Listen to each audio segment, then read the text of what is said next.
예. 예. 힘이 팍팍 납니다.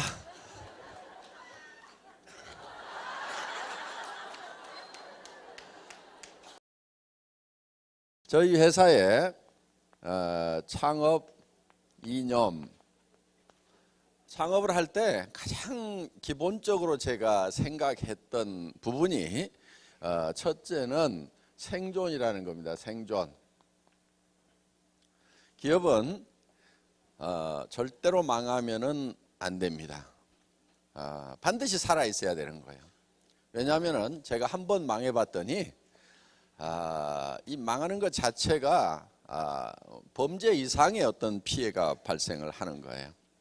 그리고 경영자도 실패를 하게 되면은 사실은 범죄자 취급을 받습니다.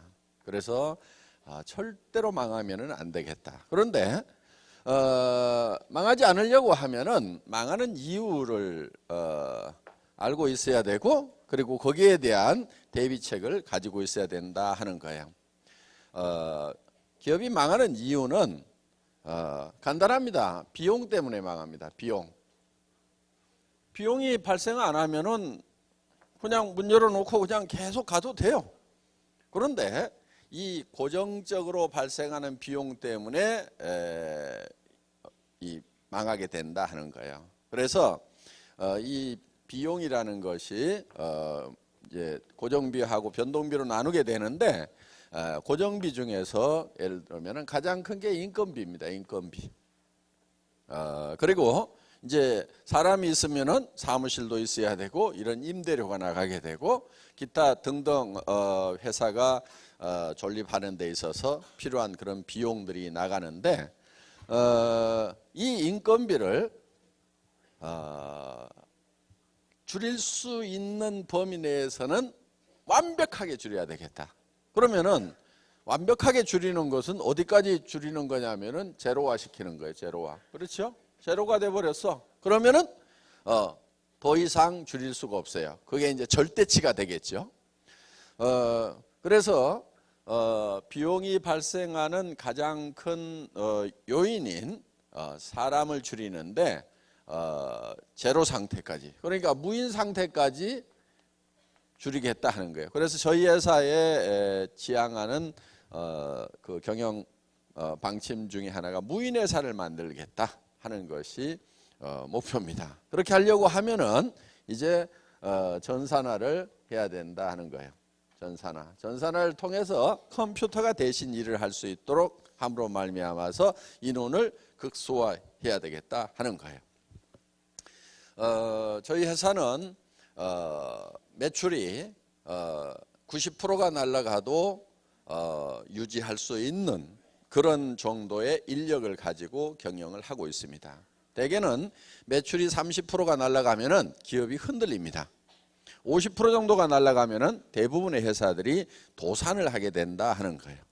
그러니까 결국은 성장을 하다가 매출이 떨어지게 되면은 그것이 굉장히 위험에 빠지게 된다 하는 거예요. 왜냐하면은 성장에 따라서 거기에 이런 인력을 확충을 하고 거기에 맞춰서 비용이 성장하는 데 따라서 점점 증가를 하게 되는 겁니다. 그런데 이 매출은 어느 상황에서 급격히 감소를 하는 그런 사태가 생길 수도 있는데, 인력을 급격하게 그만큼 줄이기가 힘이 드는 거예요. 그러다 보니까 이제 그 인력에 들어가는 비용을 감당을 못해서 기업이 도산을 해버리는 경우가 있다 하는 거예요. 그래서 저희 회사는 절대 망하지 않는 회사를 만들어야 되겠다. 저는 뭐 월급쟁이 시절에도 뭐 공장도 짓고 뭐도 하고 다 잘 했어요. 성공적으로 잘 했는데, 제가 이제 제가 기업을 창업을 해서 인터넷 백화점을 차려 가지고 이 일을 하다가 망했어요. 망한 요인은 저는 이제 시대를 너무 앞서갔다. 그러니까 1999년도에 창업을 해서 2000년도에 인터넷 종합 백화점을 열었는데, 그때는 컴퓨터 보급률도 PC 보급률도 지금만큼 많지 않았고 또 집안에서 이 40대 50대 주부들은 거의 컴퓨터를 쓰지 못하는 세대였고 이 30대만 썼었고 지금 이제 그 사람들이 40대 50대가 됐는데 그러다 보니까 지금은 20대 30대는 당연히 쓰고 그 당시에 20대 30대였던 사람들이 이제는 30대 40대 50대까지 그러면서 50대 60대도 이제는 컴퓨터를 조금씩 익숙하게 쓰는 그런 세대로 바뀌다 보니까 지금은 이제 인터넷 쇼핑하고 하는 것들이 아주 일반화되어 있지만은 13년 전 14년 전만 하더라도 그렇게 일반화되지가 않았었습니다. 그래서 시대를 너무 앞서가다 보니까 시대가 나를 못 따라오는 거예요. 그래서 이제 뒤로 넘어지는 그런 사태가 발생을 했는데 그래서 항상 반발만 앞서가야 됩니다. 반발만. 자, 그래서 한번 망하고 보니까 절대로 기업은 망해서는 안 되겠구나 하는 것을 너무 뼈저리게 느낀 거예요. 그리고 내가 혹시 한 번만 더 망한다고 하면은 어떻게 잘 망하는지 잘 망하기라는 책을 하나 써야 되겠다.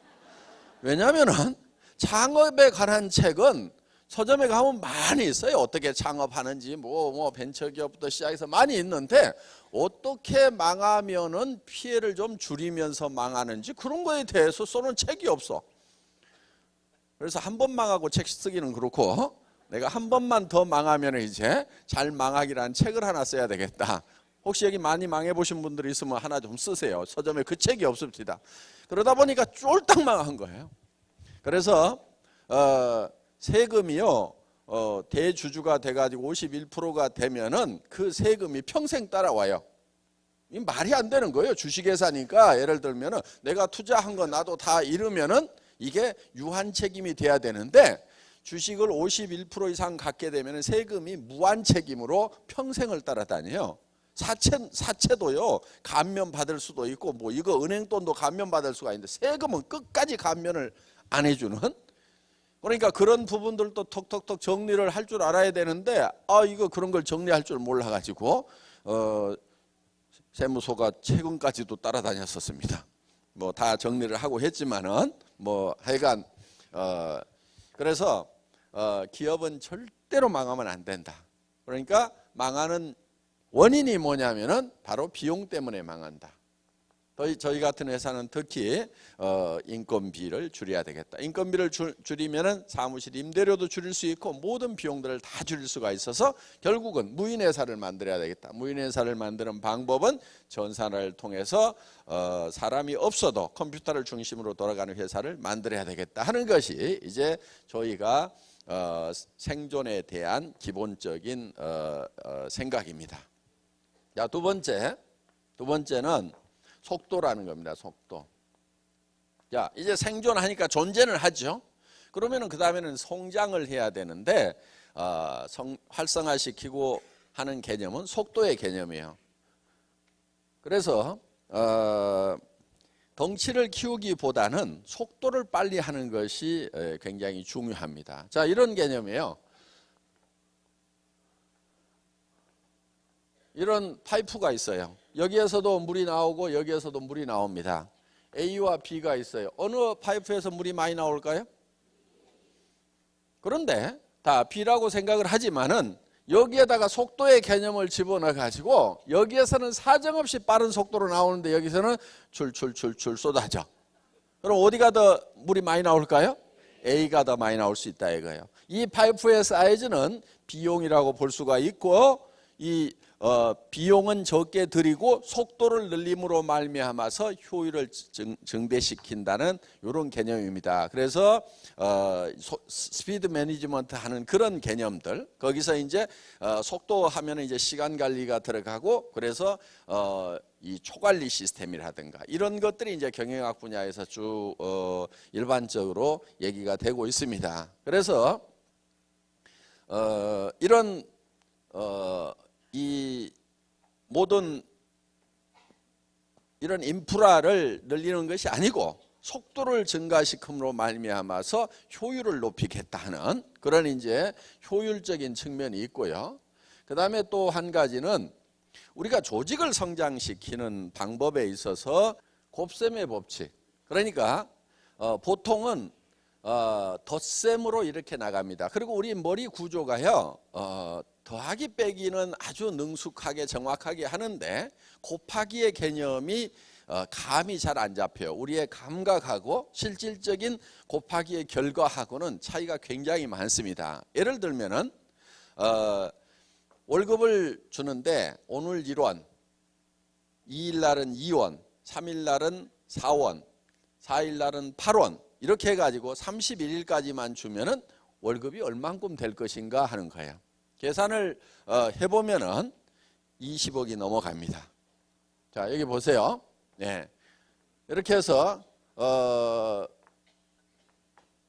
24일 되고 그 다음 장 하면은 31일 날 하루 받는 것만 해 누적해서 받으면은 이게 21억을 받게 된다 하는 거예요. 그러니까 우리가 생각할 때 오늘은 1원, 그 다음 날은 2원, 그 다음 날은 4원, 8원, 16원, 32원 뭐 이렇게 64원, 128원 이렇게 가면은 사실은 첫날 1원으로 시작했으니까 30일 돼봐야 뭐 몇백만 원 되겠지. 우리 머리는 되게 그렇게 생각을 밖에 감이 안 와요. 그런데 실제로 계산을 해보면은 31일 한 달만 그렇게 가더라도 20억이 넘는 돈이 발생을 한다 하는 거예요. 그러니까 우리의 사업의 성장 속도는 곱셈의 법칙이 적용이 되고 있다 하는 겁니다. 승수가 적용이 되고 있다 하는 거예요. 그렇기 때문에 우리 이덕우 총장님이 7천만 원 이상을 받는다고 하는데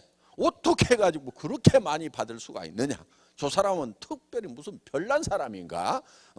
이건 뭐 밥을 안 먹고 다른 걸 먹고 사는 사람인가? 이 신기하게 느껴질 수도 있어요. 그런데 이 곱셈의 법칙을 생각해 보면은 그것이 어렵지가 않은 거예요. 왜? 그 절반 받을 때 얼마 받았냐면 3,500 받았거든요. 그 절반 받을 때 얼마 받았냐면 300, 1,500 뭐 이렇게 받았겠죠. 그 다음에 얼마 받았냐면 700, 800 받은 거예요. 그럼 700, 800 정도까지는 어느 정도 감이 땡겨 오잖아요, 여러분들이. 그 전에는 얼마 받았겠어요? 300, 400 받은 거예요. 300, 400 받다가 거기에서 700, 800, 그 다음에 1,500, 3,000 그러고 나니까 7,000까지 가는 거예요. 처음이 힘들어요. 10만 원, 10만 원에서 20만 원 넘어가나 100만 원에서 200만 원 넘어가나 1,000만 원에서 2,000만 원 넘어가나 이 걸리는 시간이 거의 비슷해요. 그런데 초기에 굉장히 느리게 느껴지는 거예요. 초기에는. 그렇기 때문에 우리의 사업에 성장하는 것은 곱셈의 법칙으로 성장을 하게 되어 있다. 이게 이제 이 계산이 잘 되는 머리를 가지고 있어야 됩니다. 그래서 뭐를 믿어야 되냐면 자기의 감각을 믿는 것이 아니고 이 수학이 계산해 놓은 이거를 믿어야 되는 거예요. 그러니까 이 세상은 어떻게 보면 수학으로 만들어졌다고 하죠. 어마어마하게 높은 빌딩 짓죠. 한 100m 넘어가는 빌딩 짓죠. 그거 수학으로 계산하니까 그걸 짓는 거예요. 보통 사람들 생각할 때는 그런데 그 밑에 이런 빔을 보면은 이게 이 빔이 과연 이 100m가 넘는 300m가 넘는 100층이나 되는 이 건물을 버틸 것인가? 못 버틸 것 같은데 건축 설계하는 사람들은 다 계산을 해서 정확하게 버틸 수 있도록 계산을 해놓은 거예요. 그러니까 그 건물이 버티고 있단 말이에요. 우리가 느끼는 감각하고 실제로 수학적으로 계산을 했을 때하고는 다르다. 그런데 우리는 뭐를 믿어야 되냐면 수학이라는 걸 믿고 가야 된다 하는 거예요. 그래서 내가 어떻게 7천만 원을 버느냐 5천만 원을 버느냐 말도 안 된다. 여러분들의 감각으로는 말이 안 될 수가 있어요. 그렇지만 여러분들이 믿어야 될 거는 수학을 믿어야 된다는 거예요. 곱셈의 법칙을 믿고 가야 된다는 겁니다. 그렇기 때문에 우리는 엄청난 속도가 난다 하는 거예요. 그래서 평생 20년 30년을 월급쟁이를 해도 700만 원 1,000만 원 받기가 힘든데 우리는 정말 3년 5년 만에 그 10배에 달하는 5천만 원, 7천만 원을 벌 수가 있게 된다 하는 겁니다. 그러니까 이거는 수학이기 때문에 가능한 거예요. 수학이기 때문에. 뭘 믿어야 돼요? 내 감각을 믿어야 돼요? 아니면 수학을 믿어야 돼요? 수학을 믿어야 된다 하는 거예요. 자, 세 번째는 우리가 이 조직을 성장을 시킬 때 이거를 전달하는 방법이 병렬로 전달이 된다 하는 거예요. 병렬. 지금까지 이 사업을 전개하는 방법들을 보면은 대개가 직렬로 이렇게 전달이 됐었어요. 그러니까 내가 뭐를 배우고 그 다음 사람한테 배운 것을 또 가르치고 또 가르치고 또 가르치고 이렇게 해온 거예요. 그러다 보니까 이거를 배우는데 몇 달이 걸려요. 그래서 또 가르치고 이렇게 했는데 우리는 이거를 어떻게 하냐면은 동시에 가르치는 거예요. 동시에. 이게 이제 동시에 하는 것이 이런 세미나 시스템입니다. 자, 이번에 와서 들어봤죠? 이거를 배워가지고 그 다음 사람한테 자기가 가르치려고 하면 6개월, 1년 들어야 됩니다. 그래도 안 되는 사람은 끝까지 안 돼요. 자, 그런데 내가 이달에 들어보고 야 이거 괜찮다. 그러면 다른 사람한테 뭐라고 얘기하냐면 가서 들어보자. 그럼 나도 아직 다 안 배웠지만은 그 사람도 같이 앉혀놓고 같이 또 복습을 하고 또 배우는 거예요.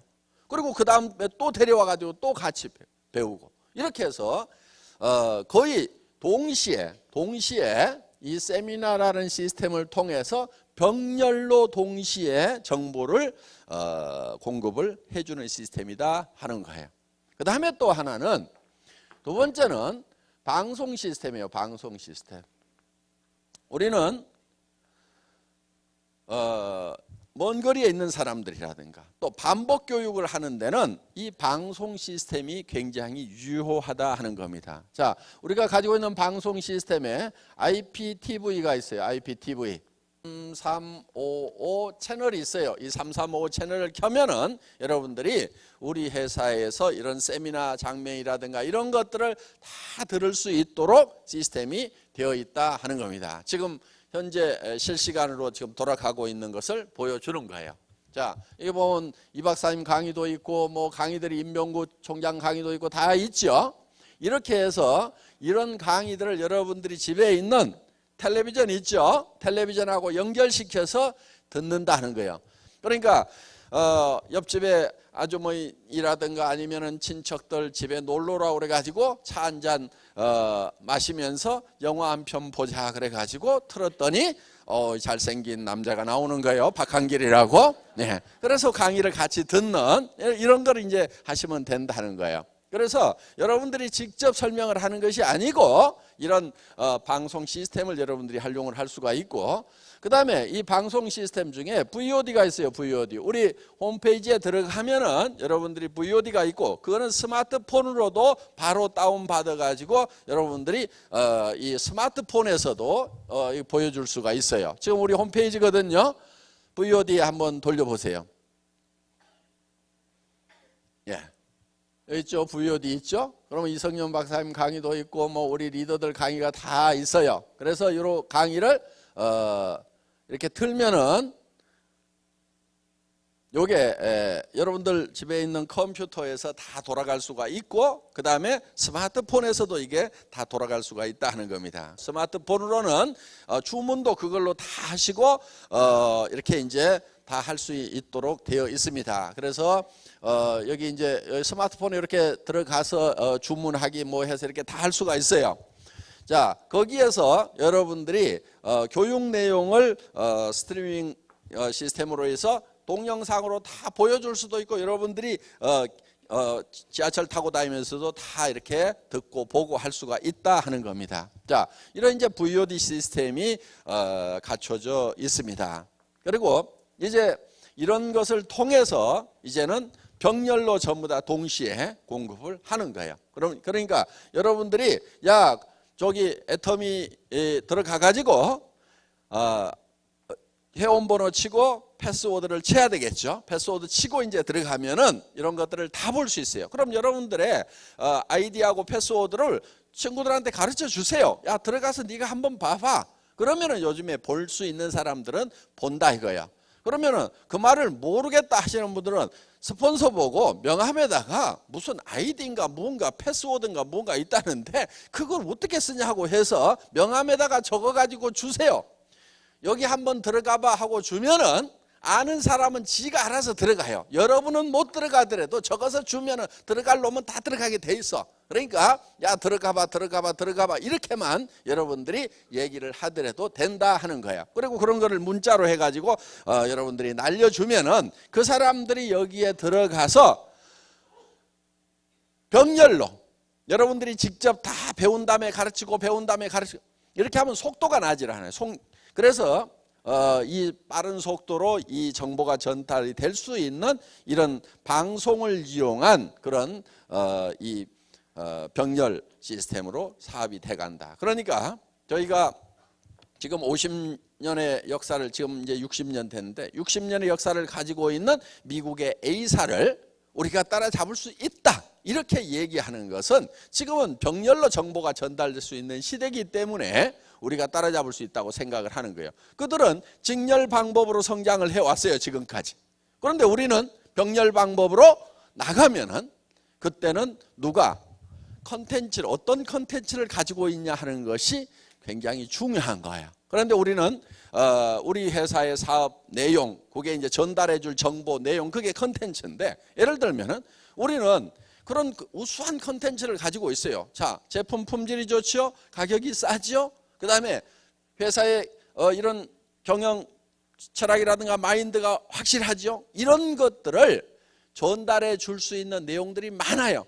그렇기 때문에 이런 정보 전달 시스템만 갖추게 되면 굉장히 빠른 속도로 우리가 기존의 업체들을 추월해 나갈 수가 있다 하는 겁니다. 그들이 예를 들어서 60년 걸린 것을 우리는 10년, 20년이면 따라잡을 수가 있다 하는 거예요. 자, 이렇게 해서 이런 방송 시스템, 이런 것들이 바로 병렬로 사업을 전개를 시키는 겁니다. 그래서 속도가 굉장히 빨라진다 하는 거예요. 그 다음에 이제 그러면은 자, 망하지 않도록 만들었고, 그 다음에 성장할 수 있도록 만들었고, 그 다음에는 성장이 되면은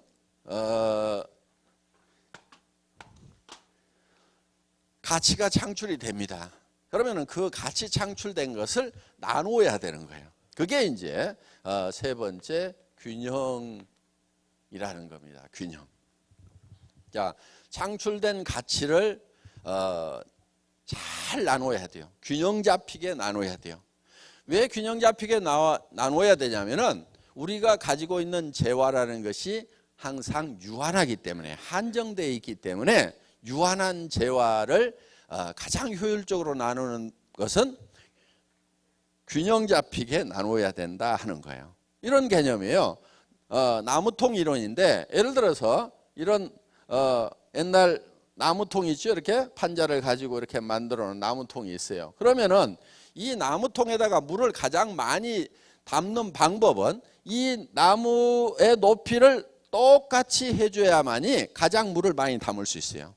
어느 한 판자 하나를 이렇게 높이고 이 판자를 이렇게 낮추면은 이 높은 걸로 물이 담기는 것이 아니고 어디에 담겨요? 제일 낮은 수준으로, 이 수준밖에 물이 안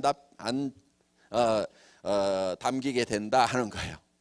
그러면은 자, 이 사람 이렇게 그 불균형이 생기게 되면은 누군가는 손해를 봤다고 생각하고 떠나버리게 된다 하는 거예요. 자, 그러니까 우리 주변에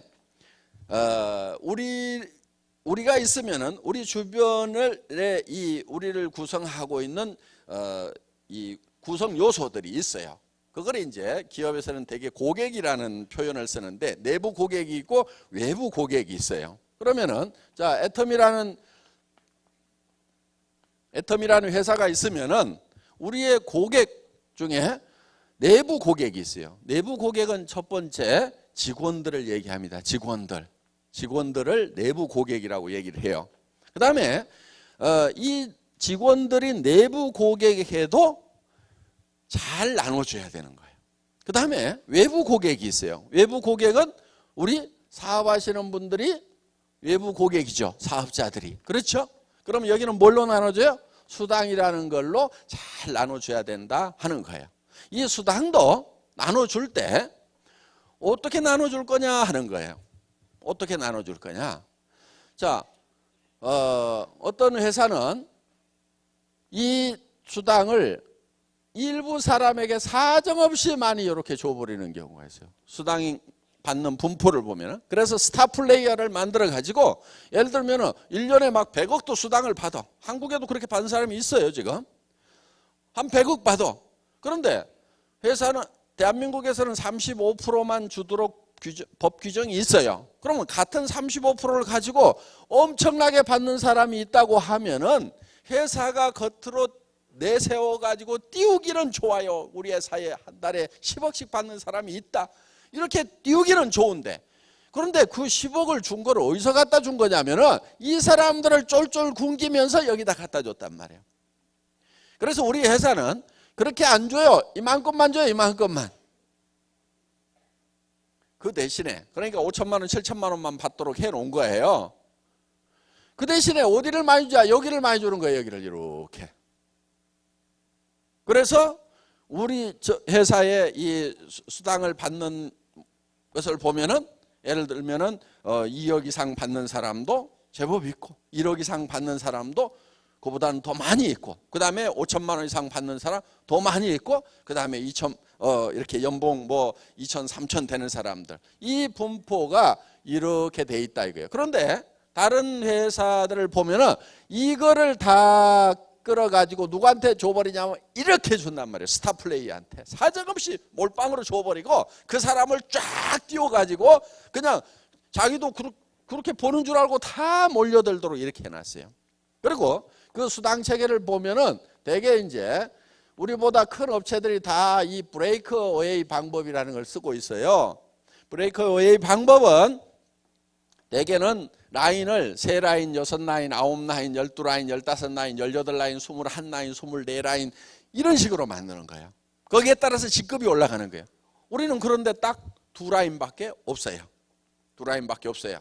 그러니까 여기에서 성공할 수 있는 사람들은 슈퍼스타들만 성공을 하는 거예요. 네트워크 마케팅 안 하고 다른 분야에서 일을 하더라도 성공할 수 있는 사람들만 네트워크 마케팅에서 성공하도록 만들어놨어요.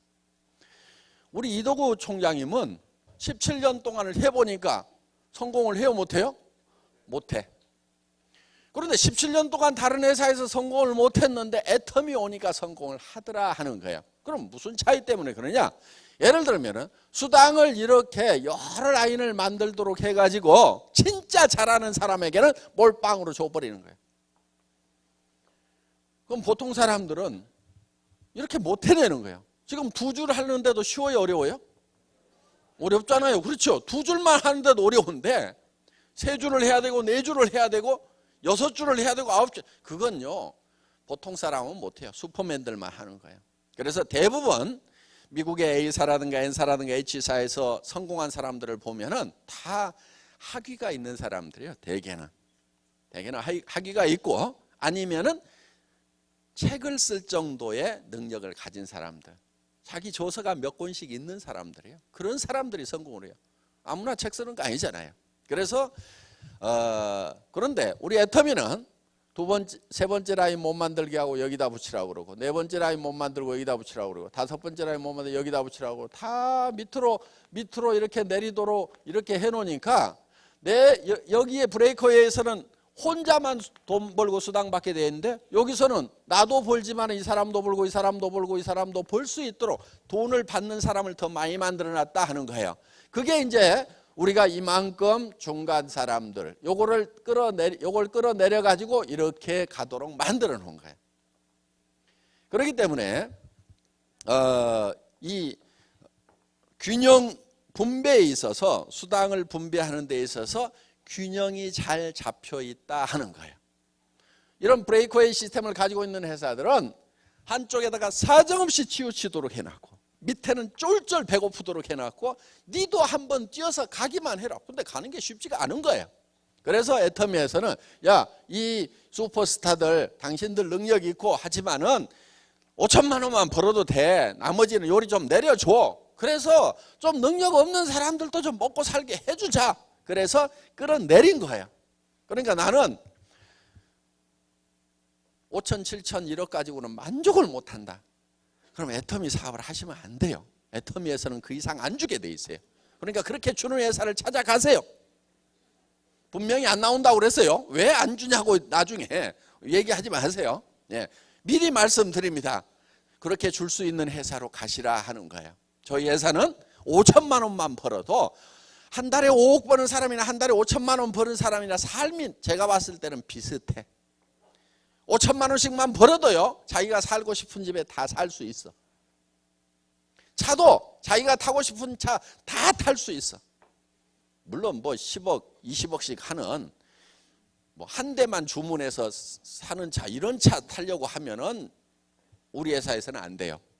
그런데 1억, 2억짜리 차는요, 우리 회사에서도 한 달에 5천만 원씩만 받아도 얼마든지 탈 수 있어요. 탈 수 있어요, 없어요? 탈 수 있어요. 그래서 5천만 원 받는 사람이나 5억 받는 사람이나 삶의 질에 있어서는 비슷하다. 그래서 재화라는 것은 한없이 많다고 그래서 효용이 한없이 올라가는 게 아니에요. 이 한계 효용의 법칙에 의해 가지고 많아지면 효용이 떨어져요. 그러니까 이렇게 많아지면 효용이 떨어지니까 이걸 효용 있는 쪽으로 낮추자 하는 거예요. 그래서 균형을 잡아주자. 이 먹는 것도 마찬가지예요. 한없이 많이 먹으면은 나중에는 이게 이 욕망이 더 이상 효과가 없어지는 거예요. 이미 배가 불러버린 사람에게 더 먹으라고 그러면 나중에는 고통이 될 수가 있어요. 그래서 이 돈 버는 것도 없을 때 그때 가장 유용한 거예요. 저는요, 세상에서 제일 큰 돈이 300만 원이더라고요. 제가 살아오는 동안에 제일 큰 돈이 300만 원이었어요. 왜? 몸이 아프고 회사 망해가지고 월세방 살면서 제일 큰 돈이 300만 원. 지금은요, 그 당시에 300만 원을 쓰면서 고민하는 그때 저한테 줬던 스트레스 그 비중은요, 지금 1억을 쓰면서 의사결정하는 것보다도 훨씬 더 힘들게 의사결정을 해야 되는 거예요. 그러니까 지금 저한테 1억이 큰 것이 아니고 제가 월세방 살이 하던 시절에 300만 원이 지금 1억보다도 훨씬 더 큰 돈이에요. 여러분들도 마찬가지일 거예요.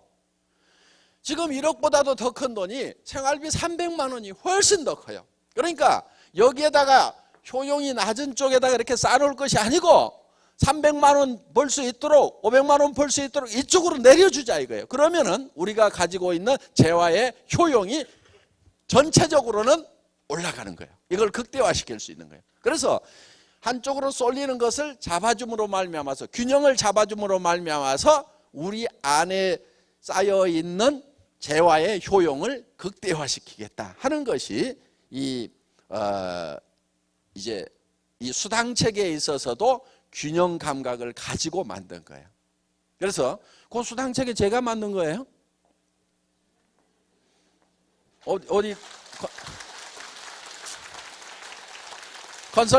컨설팅 회사에 의뢰해서 만든 게 아니고 그거 제가 다 만들었어요. 여기 계산하는 거 설명을 해줘도 잘 이해가 안 가죠. 근데 제가 그걸 만들었다니까요. 그걸 처음 만든 사람이 저예요. 여러분들은 만들어 놓은 거 가지고 계산하는 거 배우는 것도 힘든데 제가 만들었어요. 그런데 저도 신기한 게 제가 수학은 당연히 못하고 산수도 잘 못하는 사람이에요. 그런데 하여간 그거를 만들었어. 죽고 살고 만든 거예요. 죽고 살고. 그 최종적으로 그거를 정리하는 그날 밤, 물론 이제 경험도 있고 뭣도 있고 그런 것들이 실질적으로 이 지식이 총망라돼 가지고 그 다음에 각 회사에 전 세계에 있는 네트워크 마케팅 회사들의 모든 수당 체계가 머릿속에 다 들어와 있고, 그러니까 아메이 수당 체계 설명을 하면 제가 다 해요. 누스킨도 다 알아요. 호벌라이프, 선라이더, 국내 하이리빙 이런 수당 체계들, 그 다음에 각 바이너리 회사들의 수당 체계가 머릿속에 다 들어온 거예요. 들어와 가지고, 그리고 그거를 가지고 월급쟁이 경영자도 뛰고 뭐 실제로 하면서 뛰고 사업자로도 뛰고 해가지고 그 수당 체계가 머릿속에 완벽하게 정리가 됐어요. 그런데 이 브레이크웨이보다도 바이너리 시스템이 당연히 좋은데 문제는 뭐냐? 미국에서 이 바이너리 시스템이 가장 늦게 만들어진 시스템이에요. 그래서 이 바이너리 시스템이 한국으로 넘어올 때 문제점들이 다 잡히지 않은 상태에서, 미완성 상태에서 넘어온 거예요. 그런데 그거를 저는 그 문제점들을 전부 분석을 해가지고 완벽하게 보완을 해놓은 것이 애터미 마케팅이고요. 지금까지 우리 회사가 창업된 이래로 그 마케팅 플랜의 기본 틀이 전혀 바뀌지 않은 상태에서, 그러면서도 N가라는 것이 유지가 되고 있다 하는 거예요. 그거 원래 떨어져요. 근데 제가 그거를 들여다보면서도 왜 안 떨어지지? 신기하네. 그 생각을 하는 거예요. 이거 누가 만들었지? 내가 만든 거 맞는데 왜 안 떨어지지? 조금 떨어지게 돼 있어요. 그게 앞으로 혹시 떨어져도 정상이라고 생각하시면 돼요. 지금 이렇게 7만 원씩 나오고 하는 거 있죠? 그게요, 이렇게 연간 매출액이 몇 천억 갈 때까지 안 떨어질 수가 없어요. 그래서 그거를 보면서도 야, 이걸 진정 내가 만들었단 말인가 하고 저도 감탄을 하고 있습니다. 자, 어떻든 이 마지막 날 밤에는 정말 2박 3일 동안 제가 한숨도 자지 않고 최종적으로 그 마케팅 플랜을 정리를 해가지고 이제 만들어 놓은 겁니다. 어떻든 그렇게 이제 예를 들면은 초기 사업자한테는 얼마를 줄 것인가. 예를 들면 저 판매사 가는데 얼마죠? 250만 PV, 250만 PV죠? 이거를 200만 PV로 해가지고 또 시뮬레이션 해보고 150만 PV 해갖고 시뮬레이션 해보고 그 다음에 300만 PV 해갖고 500만 PV 해갖고 수도 없이 시뮬레이션을 해본 거예요. 지금은 250만 되어 있지만 이 숫자를 결정하기까지는 저는 모든 숫자가 다 들어가 있었어요. 그래서 그 다음에 250만 해가지고 판매사 가는 거하고 100만 해가지고 가는 거하고 100만이 더 좋을 것 같죠? 그런데 문제는 뭐냐? 나오는 수당은 그만큼 줄어드는 거예요. 그러면 여기서 도전을 할 만한 가치가 계단처럼 돼 있어야 돼요. 계단, 이렇게 계단이 있죠, 이게. 이 계단이라는 것이 너무 크면은 아이고 못 올라가겠다. 안 올라가. 너무 짜잘하게 해놓으면 어떻게 하느냐? 여기서 여기를 안 가. 왜? 올라가 봐야 별 볼 일 없으니까. 그래서 계단의 사이즈를, 크기를 적당하게 잡아내는 거. 도전해서 받으면 상당히 기분이 좋고 도전을 해볼 만큼 만만하게도 보이고, 요게 이제 숫자가 전부 심리적인 부분까지 다 반영이 돼야 되는 거예요. 그러니까 경영자가 현장에서 뛰어보고 사업을 해보지 않았으면 이런 숫자를 못 만들어내는 거예요. 그런데 저는 사업자도 해봤다고 그랬잖아요. 그래서 최고직급까지 가봤어요.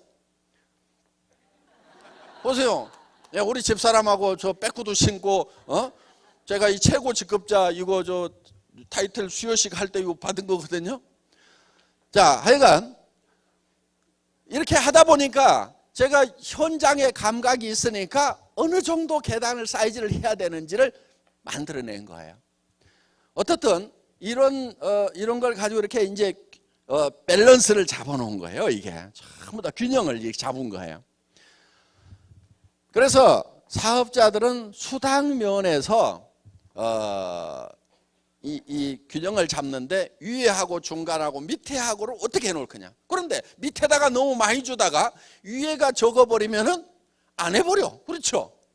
그 다음에 밑에를 조금 주고 위에를 너무 많이 주면은 밑에서 힘들어서 나자빠져. 그러면 위에 올라갈 수가 없어. 그래서 이제 이걸 적당하게 요걸 균형을 잡는 그 작업이 있었다 하는 겁니다. 그 다음에 사업자 옆에 소비자가 있어요. 소비자. 이 소비자한테도 적당하게 돌려줘야 되는 거예요. 예를 들면은 사정없이 더 싸게 했어. 그랬더니 수당 줄 돈이 없어. 그럼 돼요, 안 돼요? 안 되죠. 그러면 안 되는 거예요. 그러니까 이거를 싸게 하는데 우리가 기준을 어디다 잡았냐면은 할인 매장보다 조금만 더 싸게 하자. 이렇게 잡은 거예요. 조금만 더 싸게 하자. 그 대신에 품질을 더 좀 높여놓으면은 실제로 소비자들한테 이익이 갑니까, 안 갑니까? 간다 이거예요. 그 대신에 마트에 가느라고 운전하고 가느라고 기름값 안 떼도 되고 집에서 택배를 받으니까 그런저런 이익을 따지면은 소비자한테도 괜찮은 이익이 분배가 된다 하는 거예요. 그래서 여기 있는 제품들을 보면은 가장 기본적으로 우리를 받쳐주는 것은 결국은 소비자예요. 그렇죠? 그런데 대부분의 네트워크 마케팅 회사들은 어떻게 하고 있냐? 소비자의 이익은 배제를 시켜버려요. 누구의 이익만 쫓고 있냐면 사업자 이익만 쫓고 있는 거예요. 사업자 이익만. 그래서 소비자들한테 팔려고 그러면 팔리지가 않아요. 우리 회사는 가게 차려갖고 팔지 말라고 그러는데도 가게가 막 생겨. 왜? 모르는 사람들한테 이익 붙여갖고 팔아도 이게 팔리거든. 그러니까 가게가 생긴단 말이야. 근데 가게는 차리지 마세요, 여러분들. 왜? 나중에 전 국민이 다 회원화되면 그 가게에 올 사람이 아무도 없거든. 결국은 망하는 거예요. 잠깐은 될지 모르지만. 그러니까 하지 말고 조직을 만들어라 이거예요.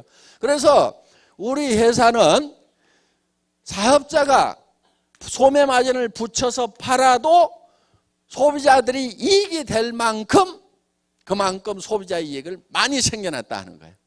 그래서 우리 사업자들이 회원이 130만이 넘어갔다고 하지만은 실질적으로 대부분은 소비자들입니다. 소비자들. 그냥 물건만 쓰기 위해서 등록하고 회원 등록하면 싸게 쓸 수 있거든. 이러니까 등록한 사람들이 70% 80%예요. 그래서 소비자의 이익도 우리는 적당하게 잘 챙겨놨다. 여기에도 나눠준다 이거예요. 분배를 해주고 있다 이거예요. 자, 사업자한테도 수당이라는 거. 이건 35% 나눠주게 돼 있어요. 35% 나눠주고 소비자한테는 할인 매장보다도 더 좋은 거를 더 싸게 팔고 그러면 그들에게도 이익을 나눠주는 거죠. 자, 그 다음에 여기에 생산자들이 있어요. 이 생산자에게도 이익을 나눠줘야 돼요. 유통업자가 칼자루 쥐고 있다고 그래가지고 사정없이 두들겨 패가지고 다 빨아먹어 버리면은 그럼 생산자가 살아요 못 살아요? 죽어버려요. 그러니까 그렇다고 생산자가 거품 붙여가지고 바가지 씌우도록 놔두면 절대 안 되죠. 그건 안 되지만은 생산업체가 죽어버릴 만큼 빨아먹어버려도 안 된다 이거예요. 그러니까 여기도 적당하게 균형 잡힌 분배를 해줘야만 된다 하는 겁니다. 자, 우리 연구기관이 있어. 연구기관. 그렇죠? 연구소가 있어. 그러면 이 연구한 사람들한테도 적당하게 분배가 돼야 돼요. SBT의 주식을 누가 일부를 가지고 있냐면 원자력 연구원이 가지고 있고 그 원자력 연구원이 가지고 있는 것의 일부를 연구한 사람들에게 성과를 나눠주도록 돼 있어요. 그래서 우리 회사가 잘 되니까 해모임을 연구했던 사람들, 그 연구진들도 노후 대책이 될 만큼의 배당을 받아요. 그러니까 그런 사람들을 보니까 또 옆에 있는 연구원들도 나도 더 열심히 연구를 해가지고 내가 퇴직을 하더라도 이걸 받을 수 있도록 해야 되겠구나. 그러니까 어때요? 거기서 또 부가가치가 창출이 되는 거예요. 이렇게 해서 어떤 재화가 이렇게 쓰이게 되면은 거기에 따른 다시 동기가 유발이 돼가지고 추가적인 액션이 나옴으로 말미암아서 이것이 우리에게 더 큰 이익으로 돌아올 수 있도록 피드백 될 수 있도록 해야 된다 하는 겁니다.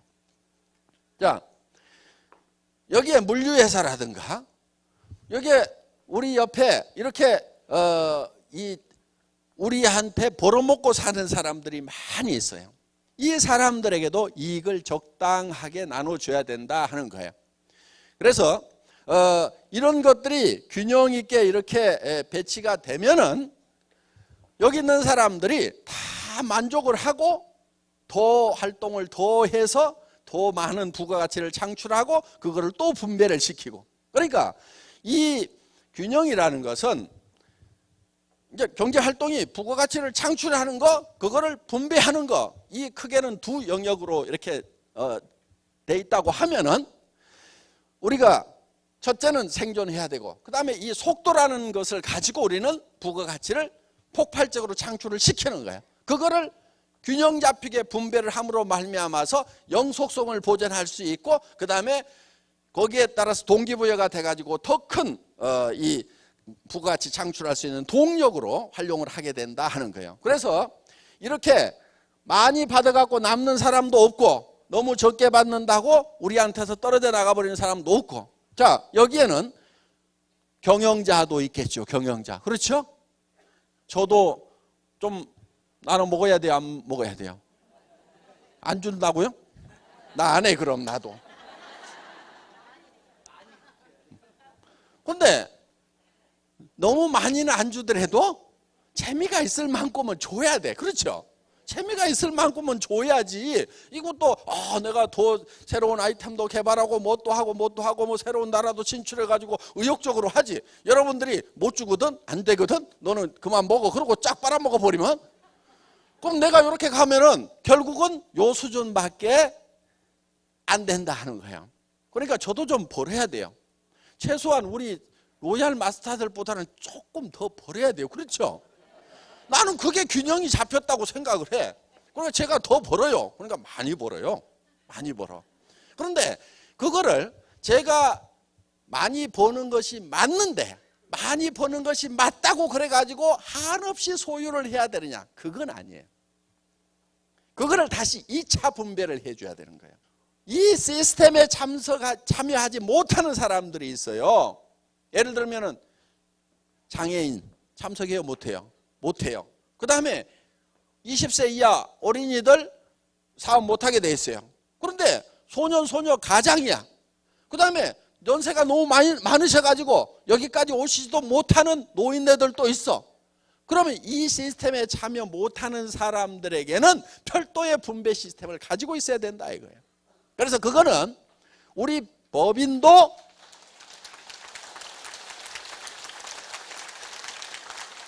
법인도 그 시스템에 참여를 할 거고 저도 개인적으로 보는 것이죠. 배당도 받고 뭐도 할 거 아니에요. 월급도 받지만은 그러면 거기에 대해서 또 다시 제2차적인 분배를 할 수 있는 시스템을 갖춰야 된다 이거예요. 그렇지 않으면 제가 1%가 돼버려요. 1%. 그럼 99%부터 지탄을 받는 대상이 돼버릴 수가 있다 하는 거예요. 그런데 이거를 열심히 나누면은 어때요? 존경받는 사람이 될 수가 있다 이거예요. 부자면서 존경까지 받을 수도 있다 이거예요. 그러니까 여러분들이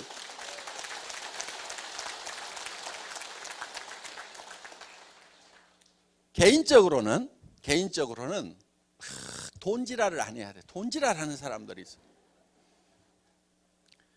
시계도 막 몇 억짜리 몇 개씩 사고, 응? 뭐 여자들 뭐 가방 정도 뭐 사는 거야 다 이해를 하죠. 남자들이 돈 많이 쓰는 것은 전부 죄 짓고 있어. 이게 하지. 그러니까 남자들 돈 많이 쓰는 것은 그건 나쁜 짓 하느라고 많이 쓰는 게. 남자들은 돈 많이 쓰면 안 돼 그거는.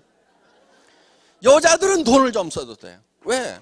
여자들은 옷도 남자들처럼 양복만 입는 게 아니야. 원피스, 투피스, 미니, 미디, 맥시 해가지고 길이도 달라야 되지. 다 달라야 돼. 원피스, 투피스, 쓰리피스 해가지고 다 달라야 된다고. 브라우스도 한 개만 가지고 안 되잖아. 그냥 색깔별로 다 있어야 되고. 그러니까 옷을 살 때 여자들은 예쁜 디자인이 있으면 색깔별로 다 사요. 3가지, 4가지, 5가지. 그래야 이게 코디가 될 거 아니에요.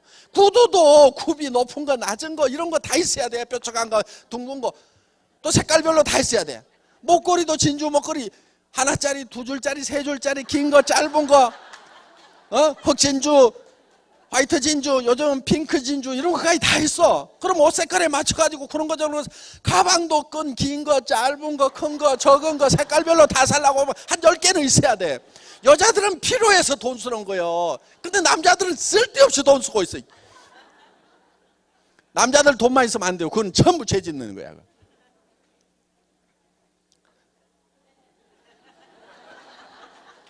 그래서 부자가 되면은 할 수 없이 부자가 되는 수가 있어요. 예를 들면은 회사가 1%밖에 이익이 안 나면은 굉장히 위험할 수도 있어요. 그렇죠?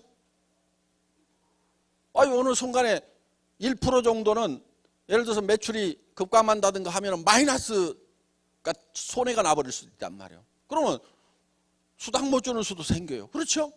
그러니까 적정 이유는 회사의 안전 때문에 확보를 해놔야 되는 거예요. 그런데 그거를 한없이 물론 회사 규모가 커지는 만큼 회사의 현금 재고도 거기에 안전장치로서 가지고 있어야 돼요. 그걸 가지고 있어야 되는데 회사는 예를 들어서 몇 천억 하는데 예를 들어 갖고 몇십억도 없어 가지고 그러면은 순식간에 어떤 위험이 왔을 때 거기에 대처할 수 있는 능력이 회사가 떨어져 버린다 이거예요. 그러니까 어느 정도 현금도 보유를 하고 있어야 되는 거예요. 그러려고 하면은 적정 이윤이 생겨야 회사가 안전하단 말이에요. 그런데 그거를 개인 돈이라고 생각하고 한없이 쌓고 한없이 그럴 필요가 없다. 그래서 일정한 금액 이상이 되는 부분에 대해서는 그거는 흘러 넘쳐 가지고 다른 쪽에 또 분배가 2차적인 분배가 돼야 된다. 그래서 제일 좋은 분배는 이 우리 애텀이라는 회사의 기업 시스템 안에 들어와 가지고 활동을 하면서 역할을 하면서 여기에서 자기 몫을 분배받아 가는 것이 제일 좋아요. 좋고 그 다음에 할 수 없이 커졌어. 그러면 거기에 대해서는 2차적인 분배를 해서 주변에 또 안전장치를 마련해 놔야 된다. 애텀이 사업하는 사람만 무지무지하게 부자고 못하는 사람들은 쫄쫄 굶고 있고 맨날 다 거지돼 있으면 그거 살기 좋겠어요? 그래서 그 사람들에게도 뭔가 사회적으로 돌아가는, 그러니까 여기에는 뭐도 있냐면은 국가도 있어요. 국가. 그렇죠? 국가에도 우리가 배분을 해야 돼. 근데 사실 좀 많이 해놨더만 보니까. 왜? 안 낼 사람들까지 대비해 가지고 해놓은 것 같아. 그래서 정직하게 내다 보니까 아이고 숨이 턱턱 막힐 때가 있어. 예, 좀 많아 이게. 그래도 내가 이거를 가지고 2차 분배를 하려고 하면 나도 힘든데 국가가 알아서 분배를 하겠다고 그러니까 그냥 거기다가 주고 그냥 마음 편하게 살자. 어차피 내가 들고 또 나눠주러 다니느니 국가한테 맡기자. 그러니까 신간이 편해. 그래서 우리 리더분들도 세금 절대 빼먹지 말고 많이 내세요. 이렇게 해서 분배가 잘 되면은 우리가 가지고 있는 한정된 재화의 효율이 극대화되는 거예요. 그러면은 이게 전체가 계속해서 발전을 하는 거예요. 근데 이게 언밸런스가 져가지고 어느 놈이 너무 많이 빨아먹어 버린다. 예를 들면 사업자 중에서 사업자가 사정없이 세가지고 많이 빨아가 버리는 경우도 있어요. 가부와 가지고 어떤 식으로 빨아가냐면은 사업자 협의회가 회사에 납품 공급권을 가져. 그거 안 주면 우리 다른 회사로 가겠다. 그러면 경영자가 그걸 주라고 그래. 그러면 수당은 35% 이상 못 주니까 납품하면서 거기서 기업을 하나 차려가지고 여기 통과시키면서 이렇게 해가지고 사업자들이 이익을 남겨먹는 이런 수법들 내가 알아. 어떤 회사가 했는지 안단 말이에요. 이런 거 못하게 하는 거예요. 그러니까 우리 회사는 예를 들면은 그런 거를 요 회장도 할 수가 있어요. 그렇죠? 납품하면서 중간에다 회사 하나 넣어가지고 여기다 이익 떨어뜨리고 이런 거 할 수도 있단 말이에요. 이런 거를 하면은 절대로 안 되는 거예요. 이거를 못하게 하는 거예요. 제 아주 친한 분이 이거를 하겠다는 거예요. 아니 나 혼자 먹겠다는 거냐. 너한테도 좀 나눠줄 테니까 회사 하나 차려가지고 중간에 거쳐가지고 내가 납품을 해주겠다 이거야. 그래가지고는 하겠다는 거예요. 이 친구하고 내 사이 나빠졌어요. 하지 말아라. 그런데 쟤 변했다 이거야. 쟤 변했다 이거야. 어차피 금 받고 하는데 그 자기가 좀 여기서 해가지고 같이 나눠 먹자는데 얘가 나빠졌다는 거예요. 제가 나빠졌어요? 안 나빠진 거예요. 그래서 나 너하고 사이 안 좋다네요. 안 좋아졌어. 내가 이렇게 얘기했어. 그거 네가 그거 하면은 내 동생들이 가만히 있겠냐? 그렇죠? 삼촌이 가만히 있겠냐? 조카들이 가만히 있겠냐? 어이 큰아버지 작은아버지 나도 좀 해먹읍시다 하고 벌떼처럼 달라들 건데 누구는 해주고 나는 안 해주냐고. 너하고 원수 안 되려고 내가 이걸 해주면은 주변에 있는 사람들하고 다 원수 된다 이거야. 그러니까 이런 걸 하면 안 되는 거예요. 사업자분들도 뭐 아이템 가져가지고 중간에서 마진 남겨 먹으려고 하는 사람들이 있어요. 그거는요 될 일도 안 돼. 그렇게 하면 안 해버려. 그거는 제가 꼬라지가 있어요. 꼬라지란 말 하는가 모르겠다. 그런 건 절대로 안 해요. 그런 거는 제가 일부러 그 아이템 안 실었으면 안 실었지 그런 시스템은 절대 안 만들어요. 그러니까 여기에서 역할이 없는데 이 부가가치 창출을 못하는 그런 데다가 누수되는 거, 이거를 철저하게 막아야 돼. 첫째는 막아야 돼. 그 다음에 균형 잡힌 분배를 해줘야 된단 말이에요. 그러니까 여기에서 어떤 역할을 하느냐에 따라 가지고 하는 만큼 그만큼을 적당하게 줘야만이 이 효용이 극대화가 될 수가 있다 하는 거예요. 그런 측면에서 지금 우리는 이제 균형이라는 것을 생각을 하고 경영을 하고 있다 하는 겁니다. 수고하셨습니다.